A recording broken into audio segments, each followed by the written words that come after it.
Ladies and gentlemen, and welcome to the 2004 version of the Selectmen's Debate in the Town of Wilmington, sponsored by WCTV. I'm Jim Stewart, and I'll be your Master of Ceremonies this evening, and your moderator. Before I get started, I want to introduce our timekeeper this evening from the League of Women Voters, Odette Kent. Our format will be the same as it's been in years past. That will be that each member of the panel will ask questions of the 5 candidates. The candidates will each have 2 minutes to respond to each question. The order of response was determined prior to the debate starting, and Suzanne Sullivan will answer the first question, and the rotation from there will be Mr. Woodbury, Ms. Urich, Mr. Newhouse, and Mr. Sagal. Each question, the candidate will answer the response first, and we'll rotate that order with each question. At the end of the questions, each candidate will have a 2-minute closing statement. This time I'd like to introduce our panel to you. From the Town Crier, Mr. Sean Sullivan, and from the Advocate, Mr. Mark Nichols.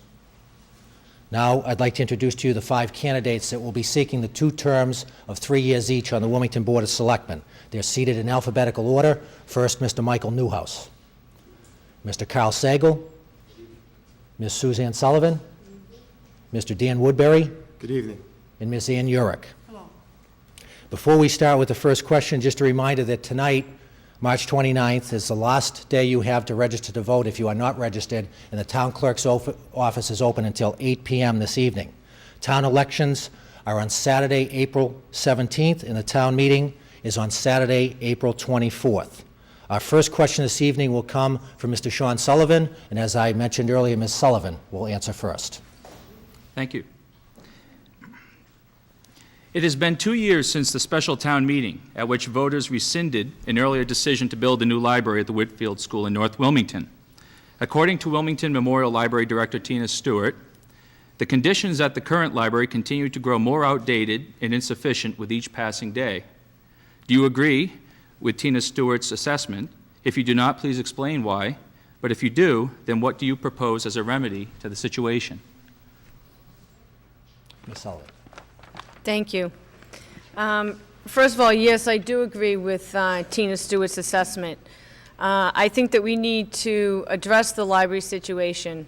I think by calling the special town meeting, we gave the residents of Wilmington a vote on the future of the library. The current proposal that was in front of the people at that time obviously had a lot of controversy that surrounded it. I think we can do a less controversial proposal. I like the idea of purchasing the land next door, keeping the library at the town common, and building on what we already have. I hope that that happens in the future. These are tough fiscal times. We need to look at that. A $9 million project I do not believe would come forward. I don't believe it would get the appropriate votes to be able to do that. So I really think that the library situation needs to be addressed. Right now, the Master Plan Committee has been focused on the affordable housing plan, but the situation at the town common and the uses at the town common will be on the agenda very soon. And I hope that this will be covered by the Master Plan Committee and some consensus can be built about the situation with the library and what we should do in the future.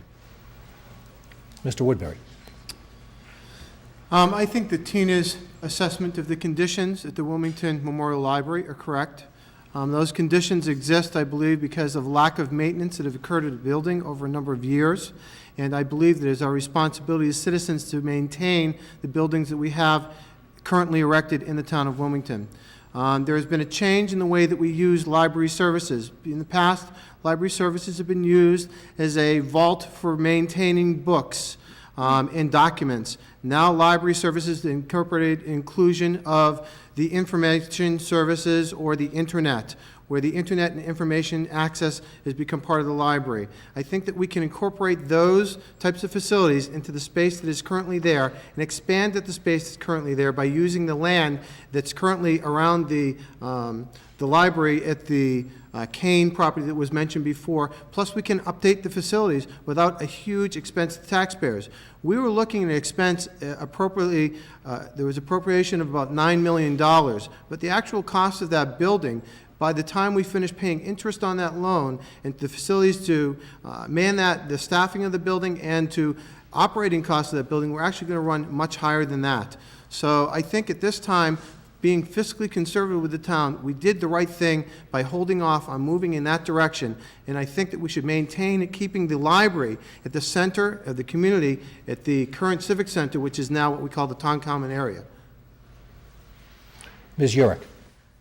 We need a library. The town has outgrown the current library. I continue my support of a new library at the Whitfield site. It was studied under a professional service. It met our financial obligations. It will provide library services for over 60 years. We have many municipal needs, and emptying where the library is now will provide room and space for many of our services that the staff needs. I continue my support of the library at the Whitfield site. Mr. Newhouse. First of all, I do agree with the library director's assessment of our library needs. In fact, I did serve on the long-term library plan committee some time ago. I've felt this way for many years now, that we need an improvement to our current library system. I think it's interesting that in hindsight, some of the proponents for the special town meeting that rescinded the vote to subsidize a design and some engineering for the new library, now in hindsight applaud the decision as a fiscally conservative decision. I believe that many of the proponents of that special town meeting at the time were driven by the priority of relocating the library to a different site. In any event, if I recall the question, I'd also asked, how do we plan on supporting a new library? And the answer, in a word, is fiscal responsibility. We have been fortunate in this town for the last decade to experience an increase in our free cash reserve. About a decade ago, we were in the red. At one point a couple of years ago, we were pushing $10 million in positive cash reserves. That's kind of fiscal responsibility that the voters in this town have exercised year in and year out at annual town meeting, and that our professional management has exercised throughout the course of the last decade. Specifically, we need to be innovative and find new ideas to raise revenue. We have been fortunate in this town for the past several years to enjoy anything to the order of $700,000 to over $1 million in new growth as an annual figure. New growth, it's inevitable, will decrease and diminish over the course of the next decade. So yes, I support a library. I support taking a fiscal responsible approach to it. And in order to do that, we're going to have to find innovative ways to raise revenue in the coming years. Mr. Sagal. Thank you, Mr. Moderator. I do agree also that the library facility is in dire need of attention. And in this year's budget, for the first time in quite some time, there is quite a bit of money that has been set aside for maintenance to bridge the gap between now and when the new or rebuilt facility will eventually be built. There is, I believe, excess of $100,000 that's been set aside for that, but I don't want to quote that exact number. But it is a substantial amount of money that's been set aside for maintenance on that building, which is in dire need. There's no question about it. I also would propose that the library should be at the town common. I believe that if the residents had been given alternatives to a $9 million library at the Whitfield, we would have a better idea of exactly why that did not pass, whether it was for location, whether it was specifically for money, whether $9 million at the Whitfield was the only choice that was given or nothing. And people chose that the $9 million at the Whitfield was not sufficient. I would propose that a more conservative plan at the town common would be the best answer for the town of Wilmington. Thank you. Our second question this evening comes from Mr. Mark Nichols, and Mr. Woodbury will respond first. Wilmington has a choice, tying into the MWRA system or trying to rely on the Ipswich River. For each of you, balancing the need for new growth and the need to maintain resources, how do you balance those two?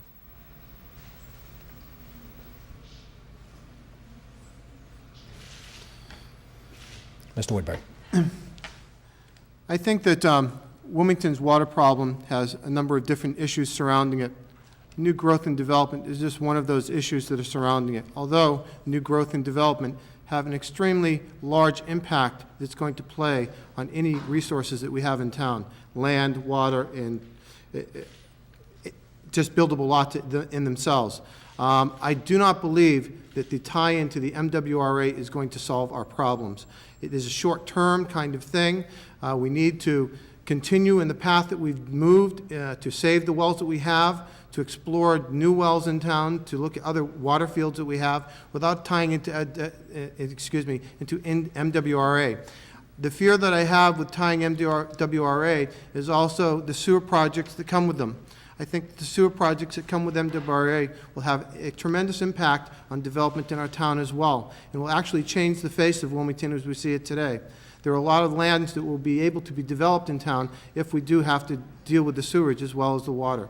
I think that there are different avenues that we can choose to go as far as sharing our water with other communities, again, opening up new wells, and not to discourage people from seeking innovative ways to save our resources. So I think that the balancing act that we need to do is maintain what it is that we're doing now, is trying to save the resources that we have.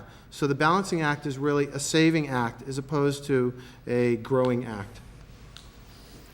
Ms. Urick.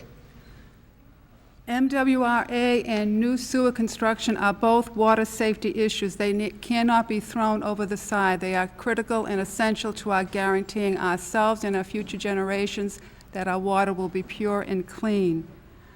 New growth, we can use our master plan concept of diverse housing to help with new growth. Over 70% of our residential lots have single-family homes on them.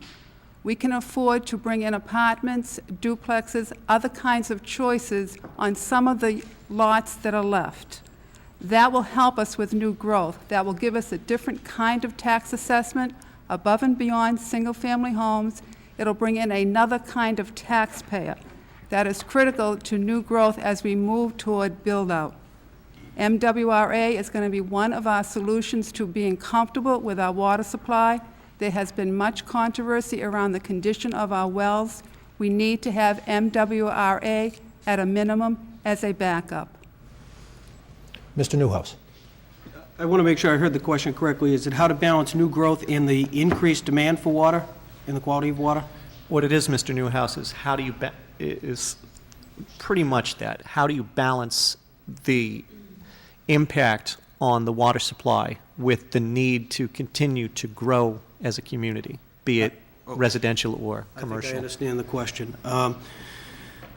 I think that it does involve a number of issues. I think that a temporary connection to the MWRA is an absolute must, and when I say temporary, I mean that the infrastructure is permanent, but the use of it would be on an interim basis or on an emergency basis. Over the long haul, I believe that most people in this town, because of concerns about the quality of our drinking water, will not be comfortable unless we have an alternative water supply to the Ipswich River. Obviously, the MWRA is one such supply, and I think that we ought to work towards opening the door and being poised to take advantage of that opportunity. As far as balancing it with new growth, we need to look at water conservation measures, which the town, I think, has been much more diligent than it had been in the past. The previous few years, I think the average resident is much more cognizant of the amount of water that he uses, both on a commercial basis and a residential basis. The town has actually gotten a step ahead on this. We've invested $500,000, engaged a professional company to assist us in developing a comprehensive water resources plan. That's a step in the right direction. We need to look at our stormwater regulations, groundwater, water consumption, and sewer. And all of those things work together, hopefully to try and balance the new growth that we talk about and the demand for water. Also, I want to make sure that I'm clear when I talk about new growth from a tax standpoint. I am referring to the increase in tax revenues on an annual basis arising out of the new development, whether it be residential or commercial, or new personal property that's taxed by the assessor's office as well. So I think that an overall approach, stormwater, groundwater, drinking water, sewer, following through on the plan that we've actually already started, is what's going to enable us to balance those interests. Mr. Sagal. Good question. It's certainly the question that's on many people's minds these days. I find it interesting that there's a lot of debate about going to MWRA. We've been purchasing water for some time from local communities that purchase their water from the MWRA. So it's not a matter of whether we're going to go to the MWRA, it's a matter of how we're going to pay the bills to the MWRA and how the water is physically going to arrive in the town. But we're already drinking that water. With 5 of the 9 wells closed in the Maple Meadow aquifer offline at this point, it's not a question of whether we should, it's already being done. I agree with what many of my colleagues have said today, that it is a balancing act, and you do need to measure the benefit as well as the cost. There is no easy solution, there is no simple solution. And I think that you have to take a little bit from here and a little bit from there, and you have to measure how much you can take without doing more damage to the situation. I agree with what has already been said about there is an issue with bringing water into and out of a water zone, of a water area, and by bringing water in from the MWRA, you can put more sewers in to let the water out again. The state regulates very closely how much sewerage can happen if you're using town wells. I believe that there is no simple solution to this, but I believe that MWRA is with us to stay, and it's just a matter of the town taking a very fiscally conservative but reasonable approach to how those bills are going to be disseminated. Ms. Sullivan. Thank you. It's in my opinion that we no longer have a choice, and we can no longer rely on the water from the Ipswich River. Those days are long gone, and it's really misrepresentative to say that it could be the MWRA could be used as a temporary connection. It will be a full-time connection. Full-time MWRA, if we're going to facilitate any new growth, is in our future. We have water management permits that set a certain limit that we can pump from the Ipswich Basin. The DEP is not looking to increase that number. They are looking to decrease that number. And they are looking for people who withdraw water from the Ipswich Basin to draw water elsewhere and to get their water from elsewhere. In 1997, the town of Wilmington was looking at MWRA when Analog Devices wanted to build an addition that would have used approximately 400,000 gallons of water a day because we didn't have the water. We not only had quantity issues in this town, we had quality issues. Now with the water supply shut off, those issues have been exacerbated. And the people have to realize this. That's what the situation is. It's not that we have a choice anymore. We had a choice before. It's too late. We messed it up. We don't have a choice anymore. We're going to end up going most likely to MWRA or a water source outside of the town of Wilmington. Right now, the Comprehensive Water Resource Management Plan is working through where will we get our water for the future. Right now, it isn't, will it be MWRA? Will it be Andover? It will be from somewhere, but it will no longer be all from the Ipswich Basin. Thank you. I don't know if the folks at home can hear the cameras clicking, but it's nice to see that our 5 candidates, unlike Tiger Woods, can perform with cameras clicking during your performance. So, next question again comes from Mr. Nichols, and responding first will be Ms. Urick.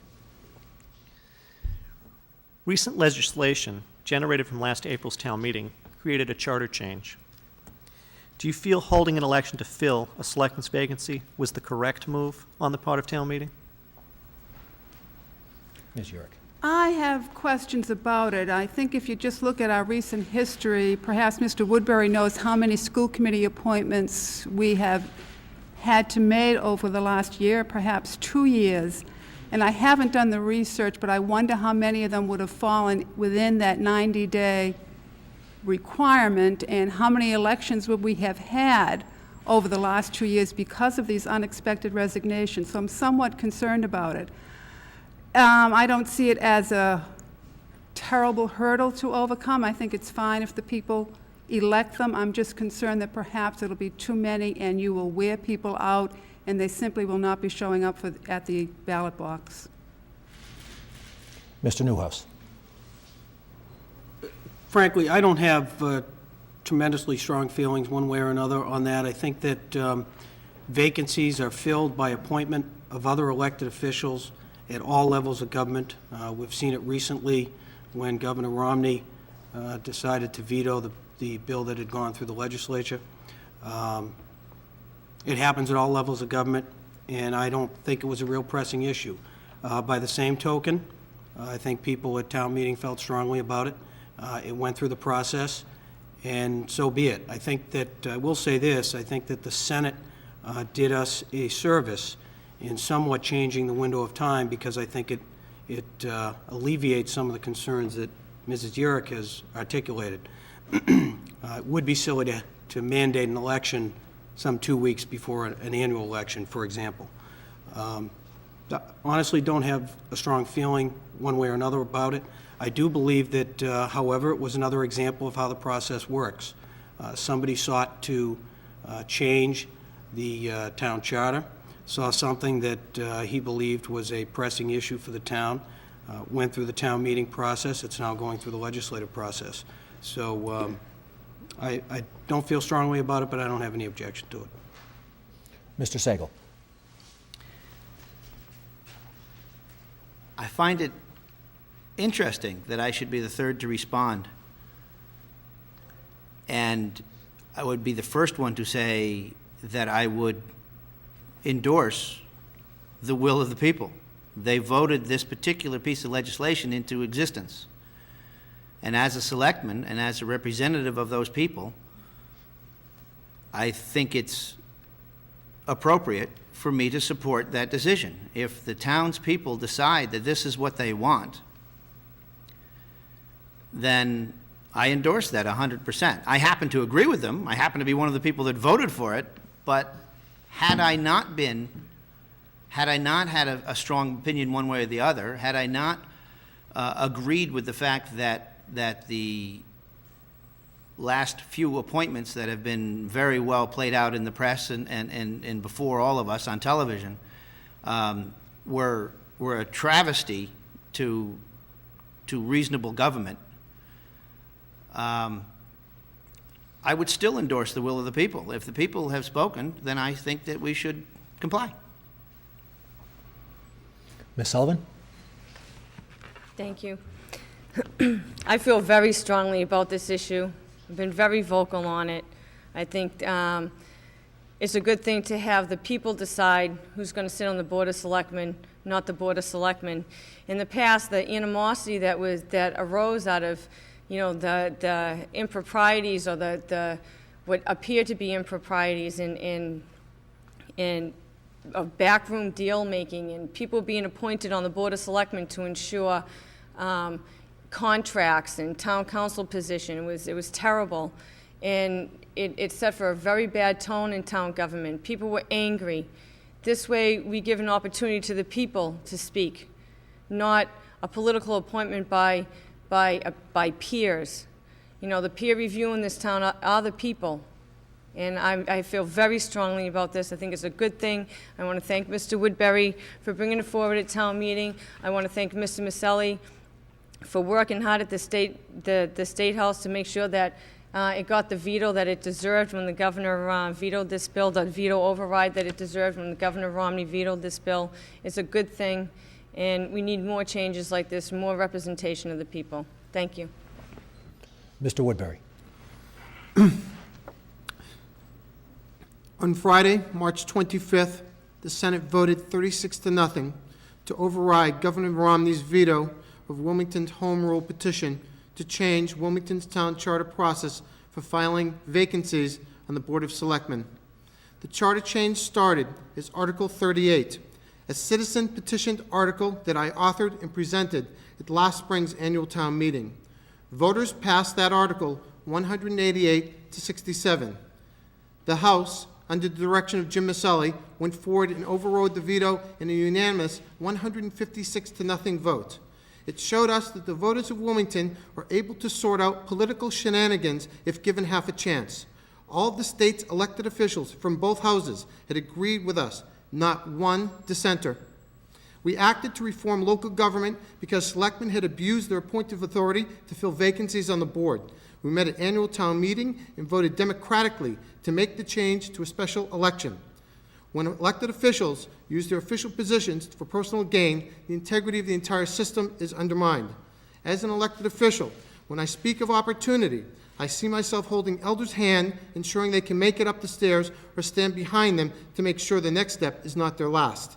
When I speak of opportunity, I think of enriching the lives of the children from our community through enrichment programs that include the creative and performing arts, the sciences, athletics, and most of all, community service.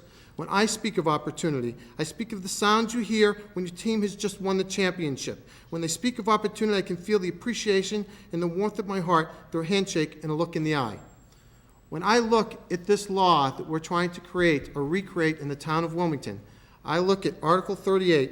To vote yes, it will call for a special town election to let voters decide whom they want to fill out the remainder of the term on the Board of Selectmen. Thank you.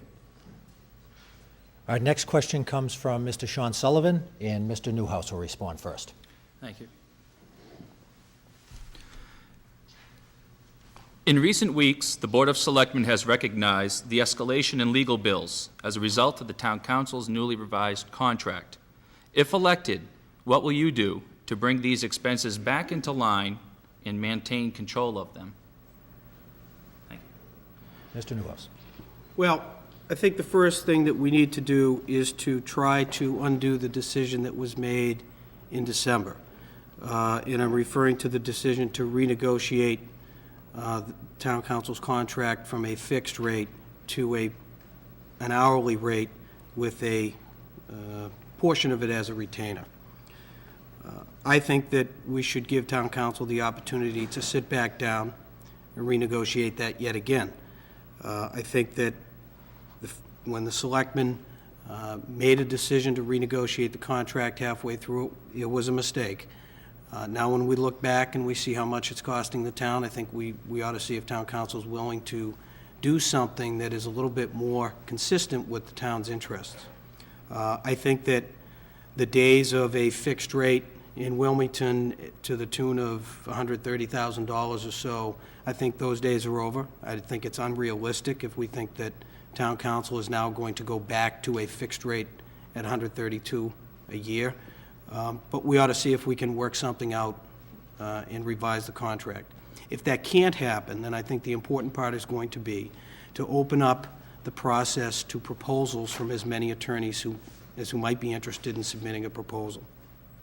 I think that one of the mistakes that has been made in the past is underestimating the amount of time, energy, and focus that it takes to effectuate a transition of a town's legal needs. There is no need to rush a solution to this problem. The problem wasn't created overnight. It took several months to unfold, and I think that we need to take some time to come up with a solution to the problem. If we take that time, we open up the process to as many attorneys as possible, I believe that we can find an attorney who not only will represent the town very well and serve the town well, but will do it in a financial manner that's consistent with our interests. Mr. Sagal. Thank you. Yes, I think that there is a tremendous problem with renegotiating a contract and approving a contract if you don't have the means to pay the contract, if you don't have the facility in place. I do not know what occurred in executive session, so I don't know what preparations, because they have not yet been released, the selectmen made before renegotiating that contract in December. With regard to getting the legal fees under control, I do not necessarily think that, given the scope of the legal environment that the town is in, I don't necessarily, I agree with my colleague here that $132,000 could quite possibly be much too small a dollar amount. The $200,000 that is currently being discussed might not be an unreasonable dollar amount. However, it did not demonstrate good government, in my opinion, to negotiate that the way it was negotiated without having the capacity to pay the bill. It's as simple as that. What I would do is I would realign all my resources first before you go into the negotiations so that you know what you're negotiating with. You can't just go and buy it because you want it and then figure out you'll pay for it later. You have to know in advance that's fiscally responsible. I also have to say that when my predecessor commented that he thought they should reverse the decision, I was almost bowled over because I thought the decision he was talking about was the one from last summer, and that would mean a very different change. Thank you. Ms. Sullivan. Yes, town council, it has been awfully controversial, hasn't it? I will say that the original contract did not work for town council, and for good reason. It was not a smooth transition by any stretch of the imagination. Town council waited for files for a long time. There was a caseload that was not really known to many. There's a lot of things I, as a selectman who sat in executive session, cannot actually divulge until those minutes are made available. And unfortunately, through pressing with the selectmen to the town manager, we still don't have those minutes. So there's a lot of things I can't talk about. I can't talk about the Olin agreement. I can't talk about the Maple Meadow. I can't talk about those things, unfortunately. I think once information starts to be available to the people, I think people will realize what the situation is. I think that we have an excellent town council right now. They're doing great things for the town, really good things. They just got $200,000 in a settlement that they worked very hard on, which hopefully maybe that can help pay for town council next year. I do think that the original contract didn't work for council. This contract isn't, excuse me, this contract isn't working for the town. I think we need to sit down and talk about it. We're planning to do that on April 1st. And I hope we come to a resolution once and for all until at least it can be reviewed for the next year and what the contract will be for next year, just to get through this year. It certainly has been an issue for the town, and hopefully it will be put to rest April 1st. And unfortunately, I can't always divulge what's been talked about in executive session, but I hope that people will continue to be patient with this issue, and hopefully things will work out in the best interest of the town. Thank you. Mr. Woodbury. I did support the hiring of town council. I believe that the firm of town council Paul Derenesis gives us more experience and depth to litigate and represent the issues that Wilmington is currently facing. They also successfully perform the service for other communities in the Commonwealth, which brings an additional breadth of experience back to our community. When the firm of town council Paul Derenesis entered into contract negotiations with the town of Wilmington, I do not believe the firm was advised of the magnitude of unfinished business that had plagued this town for years. The town also needs to address significant environmental issues that require specific types of legal expertise. I know that the firm absorbed initial costs in the transfer and documentation of the unfinished business. There is a cost associated with the cleanup of the files. The town of Wilmington needed to address that cost, and how I believe the Board of Selectmen made changes to the structure of the contract at the time was in the best interest of the town. The next time that we come up to contract negotiations with this legal counsel will be in the very near future. We now weighed at the original contract that we had at 132, the new contract that was made in December, and we're able to weigh all the pros and cons of both as we enter new contract negotiations with this firm. I believe this firm has done a wonderful job on many avenues, on many fronts, and I support them 100%. Thank you. Ms. Urick. The first thing that's going to have to be done on July 1 is issuing a request for proposal done through professional consultation. Attorneys can respond to that. It will outline the expectations from Wilmington. The responders will be able to attach a cost to those expectations. Then the best decision possible can be made with the best information available to people. Unfortunately, in Wilmington, a Pandora's box was opened up, the homework was not done, and we are living through the unintended consequences. The Board of Selectmen is a very, very important position. Experience is essential. Our next question will come from Mr. Sullivan again, and Mr. Sagal will respond first.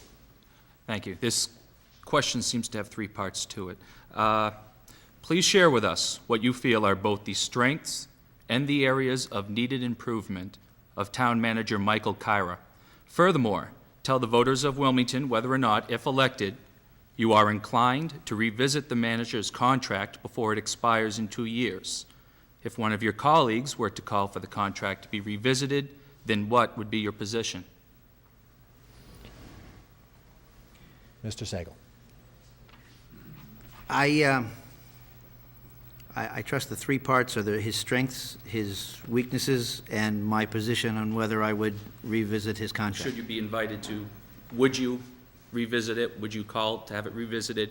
And if you found yourself in a position in which you had to revisit it, what would be your position?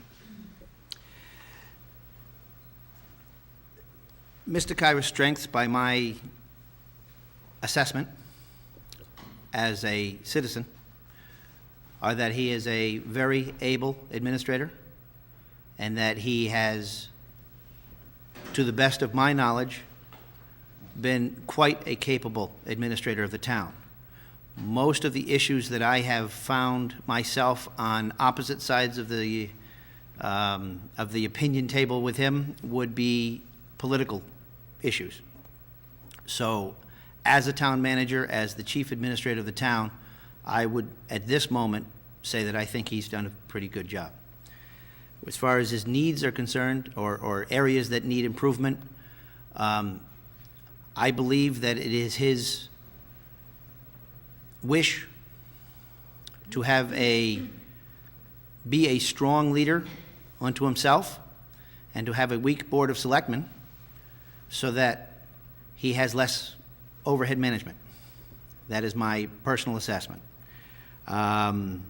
He might think that's a strength, I might think that's a weakness, but that's as far as I'm going to go with that. With regard to revisiting his contract, at this moment, I have nothing in any of my notes that would prompt me to revisit his contract. Were I to be elected selectman, I would have access to a great deal more information. If something were to come up that were to warrant revisiting his contract, I certainly would.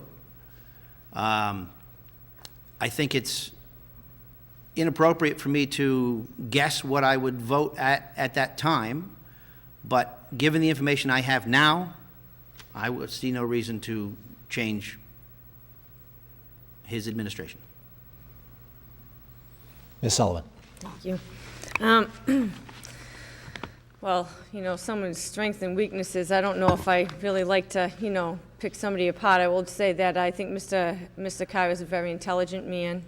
He's a very well-spoken man. I think that he does do his homework. We don't always agree. We don't always disagree. But that's not a bad thing. I think that he can put a good budget together. I think this budget this year has been a good budget that he put together. Would I revisit his contract? If there was a reason in front of me that I should, then I would. If there isn't, then I wouldn't. And I agree with Carl. I don't think that I could, predict something that's not there, what I would do if something wasn't there, hypothetically speaking. So at this time, I see no need to review his contract. But would that change in the future? If something came across and people had enough of a reason to do it, other board members or whatever, I think I'd consider it. But that's hypothetically speaking. That's it. Thank you. Mr. Woodbury. I think that the town manager has lots of strengths. I think he's really worked hard to keep us fiscally conservative for the past 10 years or so. I think that he's tried to ensure that there's been a working communication at some level to the residents in town. There are lots of things that we agree on, and again, there are lots of things that we've not agreed on. If I was elected, would I revisit his contract? Again, it would have to be a situation where we'd have to revisit it. I know that his contract comes up in 2 years. In 2 years, we will talk about that contract if I am elected. But until that time comes up, I don't see a point to revisit the contract. What would be my position?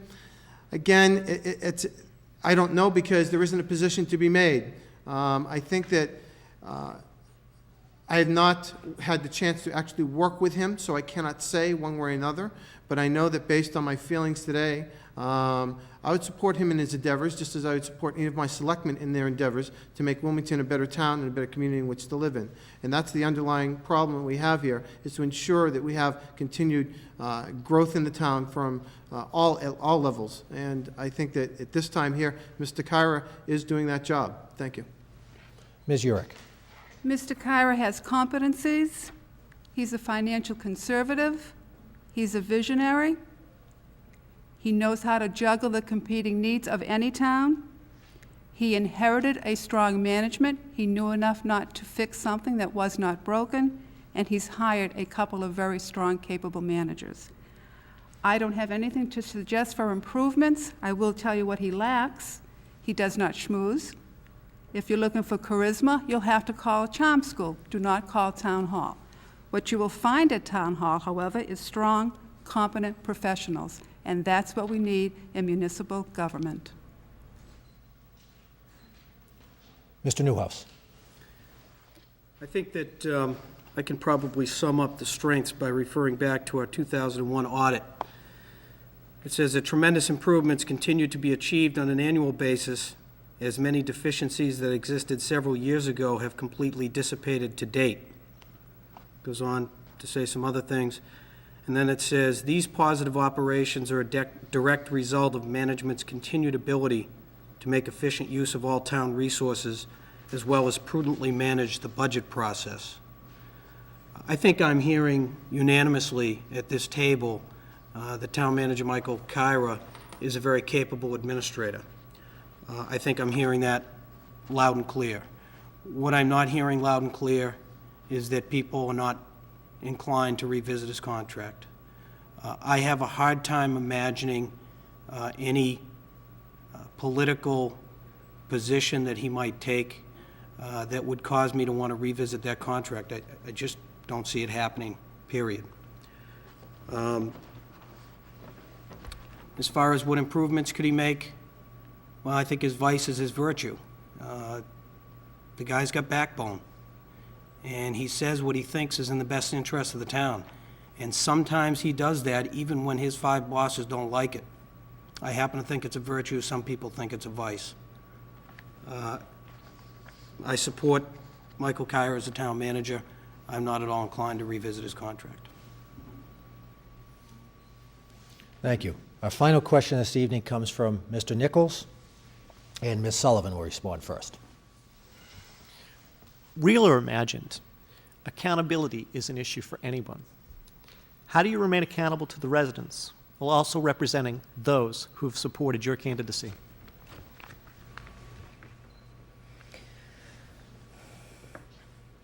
I agree. I think accountability is extremely important. I think my past year on the board, I've held myself accountable to the people. I may not always agree. For instance, a resident came in and wanted us to reopen up the warrant for special town meeting. I didn't agree with the warrant. I still don't. And unfortunately, it's going to be a town meeting again this year. But I've made a motion to open up the warrant for that resident, because I think that people do deserve to have a voice. When I look at an issue, I look at the issue. One of my strengths, I think, is that I'm not a political animal. When an issue comes across, I'm going to look at the issue. I'm not going to look at it whether you voted for me or you didn't vote for me, whether you have a sign in your yard for me, you don't have a sign in your yard for me. I'm not that type of person. And I don't think that I've shown that I'm that type of person. And so I would have to say that accountability is extremely important. I hope that people see me accountable to them. I've been very accessible. I've held office hours at the town hall to make sure that if people have an issue with the way I vote or with the things that I say, that they can come to me and talk to me about it, whether you voted for me or you didn't vote for me. I try to represent what's the best interest of the community, not just the best interest of individuals. And that's what accountability is about. Mr. Woodbury. I want accountability of our appointed and elected officials. And I want decisions to be made publicly and in the open. I think one of the problems that we have with accountability that we've seen in this community for a long time is that so many decisions were not made publicly and not made in the open. People have known me for the past 10 years and all the projects I've been involved with the town. I'm an open book. I call it as I see it. Sometimes people don't like it, but I can't help that. I can't please everyone, and I can't please everyone all the time. I know that people want certain particular things to go in their way because of favors or because of things they've done, but that is not the crux of the apostrophe. What happens here is we have our constituency that we have to maintain. We have the people of Wilmington, who are the most important people that we have to serve. And I tell you today that I will not use my position in any way to change the way that I will vote, the way I will turn, the way I will use any position to change any rule for the town of Wilmington. I think that it's important that we stay accountable not only to our peers, but to ourselves. We also have to know what feels good inside. And I think that I've always been accountable to this community in all the things I've addressed. And all we can do is move forward from there. Thank you. Ms. Urick. In case it wasn't obvious, I would not be looking to reopen Mr. Kyra's contract. I'm quite happy. As a public person, you have to speak to the best interests of the town. You cannot speak to please. You cannot speak to just win the moment. You cannot project an expertise that you don't have. You have to be a learner. You have to be a listener, an articulate and a clear speaker, an inquiring mind. And please remember, the kids are watching and listening. That's my accountability. Mr. Newhouse. First of all, I think it's interesting that all of us sitting here would say that we believe we will be accountable. We leave it to the residents of Wilmington to make that judgment on Election Day, and if elected, to make that judgment again at some point in the future should any of us decide to run for re-election. What nobody's talked about is the accountability of the voters. I can say that of all the times that I've run for any elective office, with all of the different supporters that I've had from different walks of life, not one of them has asked me for something personal. I feel that my best supporters have always been people who really just want to see somebody there that they believe in. I think it's also relevant to point out at this time that you can't legislate ethics, you can't legislate good judgment, you can't legislate integrity. And really, the only judge of those different things in our elected officials will be the residents on Election Day. I think that many of the things that people try and do when they get turned off by politicians and politics in general is that they look for some way to try and legislate accountability, legislate integrity, and it can't be done. I think that the only people who can make that decision are the voters. Mr. Sagal. Accountability. Good word. I have to agree with the gentleman to my right. You cannot legislate accountability. However, as a voter, you can demand it, and you can enforce it with your vote. You cannot deny the influence of your supporters.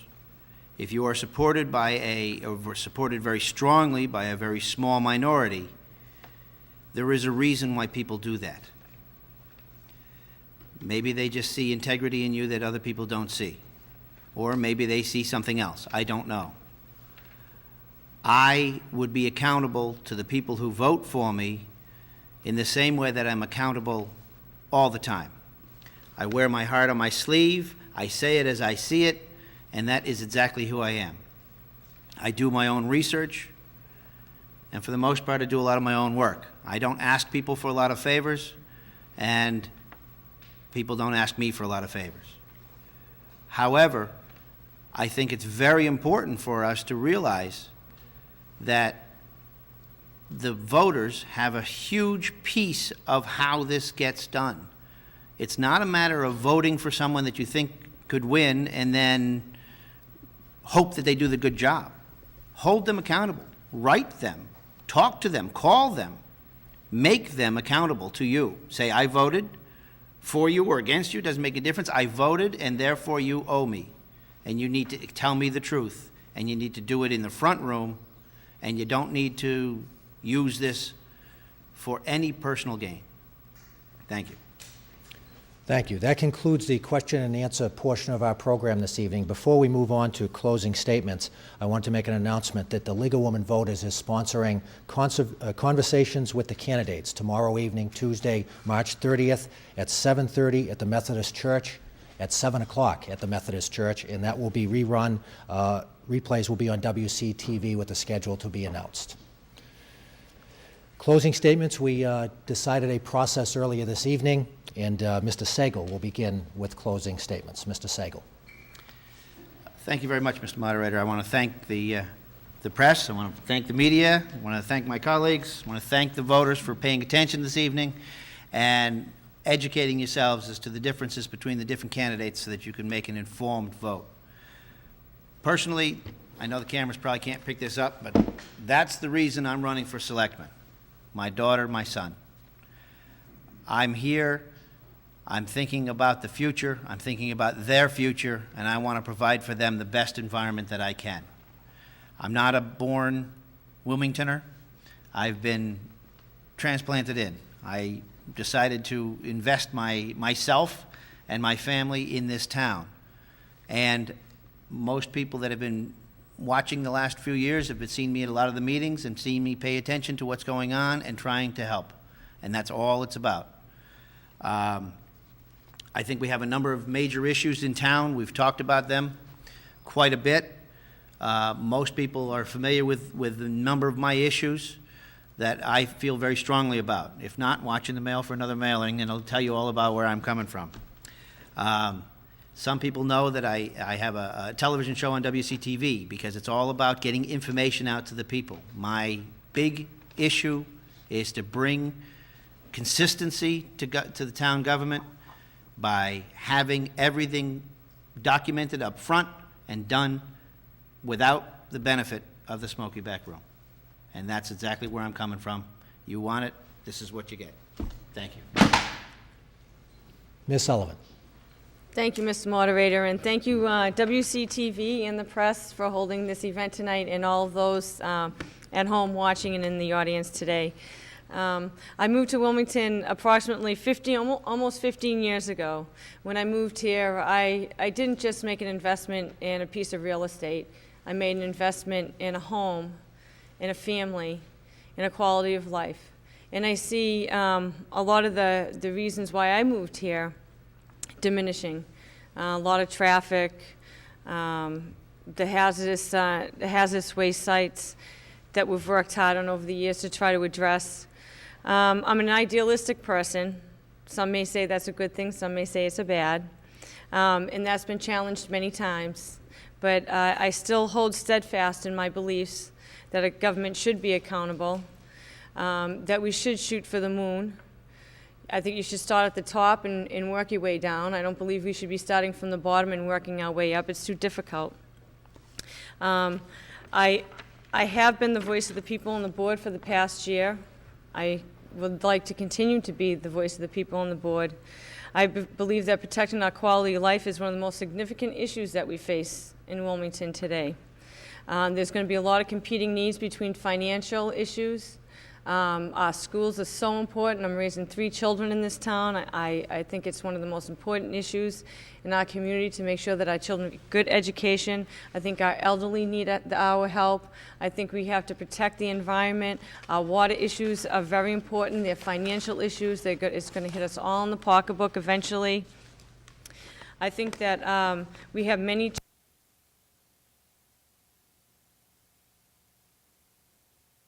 back on the Board of Selectmen so I can finish what I started this past year.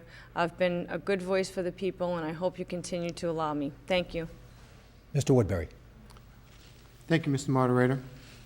the papers that are here, and also WCTV and the residents that are in the audience and at home.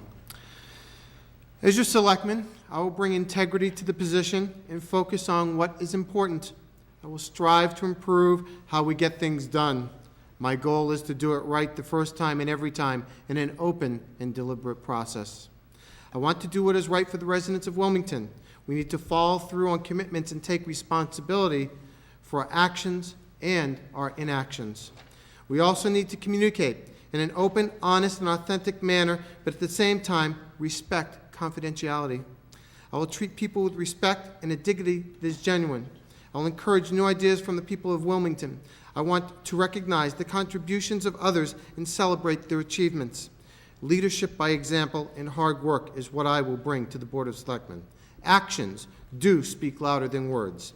I get out in front of events and organize the work to be done while anticipating that other events could occur. I will take pride in the position if elected and approach the job with a passion and conviction that I hope will inspire others to take on roles of community service.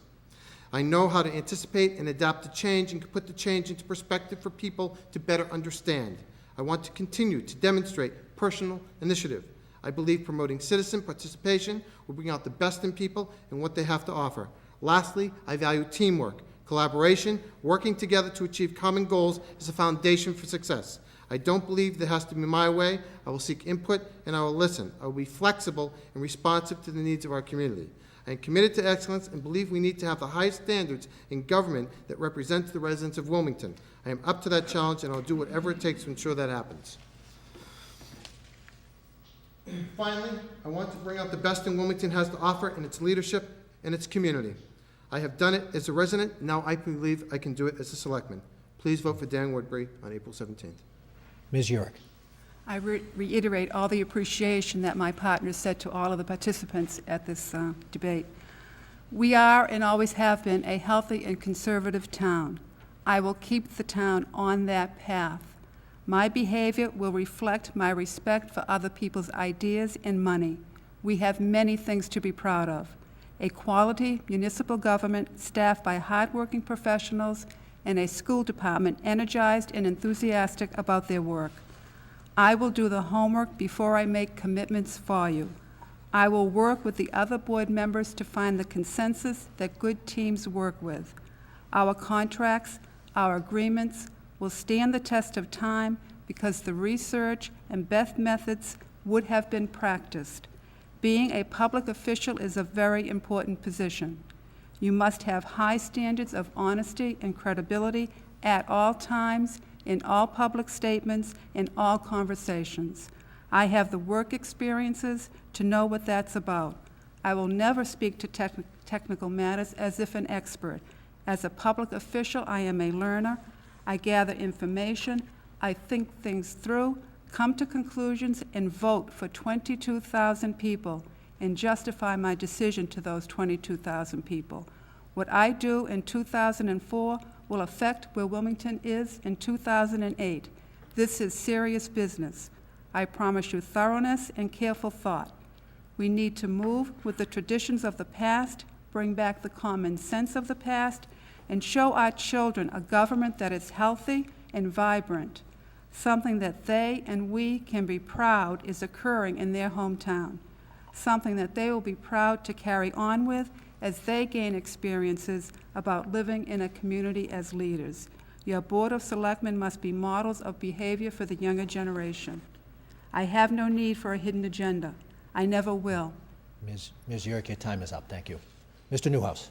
Mr. Moderator, members of the press, WCTV, fellow candidates, thank you all. I echo the sentiments that have already been expressed. Thank you especially to the residents of Wilmington who are paying attention to this campaign.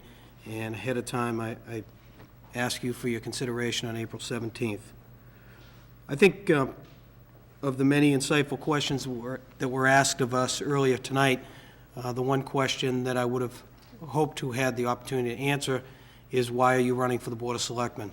And I think that all the candidates have alluded to their own particular reasons. In my case, I was born and raised in this town. I've seen this town grow in many ways that I think are very positive. I plan on spending the remainder of this campaign talking about what a great town Wilmington is and granted how we can make it better, but never forgetting where we've come the past several years in particular. When I was in grade school, this was actually my gymnasium. This room here was my gymnasium, my auditorium, and my cafeteria. And I think of the state-of-the-art middle school that we have today with all that it offers, and I'm just proud to be a part of the town. I'm proud of the town, that the role that I've played in town as a selectman, as town council. I just want to continue to be involved in the town. There are people who get involved in their churches. There are people who get involved in local organizations, who participate as youth sports coaches and the like. For me, my thing is to continue to be involved in the government of Wilmington, and I very much hope that you give me the opportunity to do that on April 17th, because I look forward to the challenge. Thank you. Thank you, and thank you to all the candidates. Just a reminder that these 5 candidates are running for 2 3-year seats on the Wilmington Board of Selectmen. The 2 top vote getters will be elected as your selectmen. Town election is April 17th, and polls will open at 10 a.m. Town meeting is the following Saturday, April 24th. Town meeting starts at 10:30 at the Wilmington High School. I'd like to thank our panelists this evening, Mr. Sean Sullivan from the Town Crier, Mr. Mark Nichols from the Advocate, and again, thank you to our timekeeper, Odette Kent, and thank you to WCTV and their staff for once again sponsoring this event. Good luck to our 5 candidates. Thank you all for tuning in. Have a nice evening.